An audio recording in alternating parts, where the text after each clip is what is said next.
राजा अरेंद्र के सामने रख दी। माधवी ने रिश्ता मंजूर किया और कुछ ही दिनों में ध्रुव और लारा की शादी तय हो गई। ध्रुव, तुम्हारी सगाई हो चुकी है, इसलिए अब तुम्हें राजा बनने के लिए खुद को साबित करना होगा। अगले हफ्ते एकलव्य मुकाबला जीत कर दिखा दो जनता को कि तुम ही हो इस राजगद्दी के असली हकदार। आप फिक्र मत करिए बाबा, मैं आपका सर झुकने नहीं दूंगा। ध्रुव ने एकलव्य मुकाबले में हिस्सा लिया और खूनी झील के दानव का बहादुरी से सामना करके उसने मार्कस की जनता को साबित कर दिया कि ध्रुव ही एकलव्य योद्धा है और राजगद्दी पर बैठने का हकदार भी है। लेकिन तभी मैदान में एक सिपाही आया जिसने ध्रुव के कान में कुछ कहा और ध्रुव लड़खड़ा के जमीन पर गिर गया। नहीं माँ नहीं, आप मुझे छोड़कर नहीं जा सकती माँ। चिराग के साए का बताया हुआ समय खत्म होते ही माधवी की मौत हो गई। ध्रुव भागता हुआ महल पहुंचा, जहां रानी माधवी का बेजान शरीर पड़ा हुआ था। लेकिन जैसे ही ध्रुव ने माधवी को हाथ लगाया, अचानक ही ध्रुव को एक जोरदार झटका लगा और ध्रुव बेहोश हो गया। लेकिन जब ध्रुव को होश आया तब उसने देखा कि राजा अरेंद्र उसके पास आंखों में आंसू लिए बैठे थे। ध्रुव, तुम्हें हौसला रखना होगा। ये अंगूठी माधवी की आखिरी निशानी है।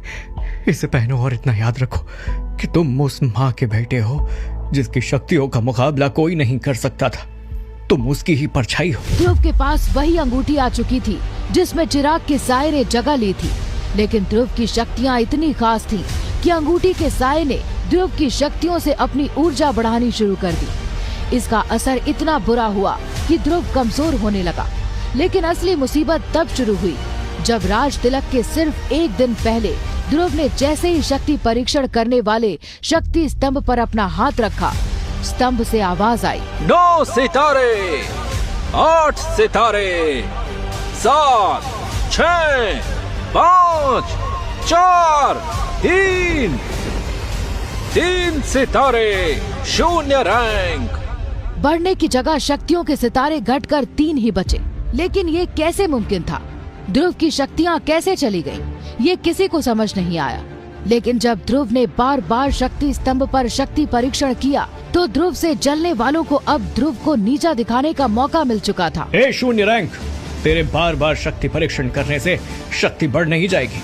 चलो अब दूसरों को भी मौका दो। और इसके बाद ध्रुव का राज तिलक उसकी शक्ति बढ़ने तक के लिए रोक दिया गया।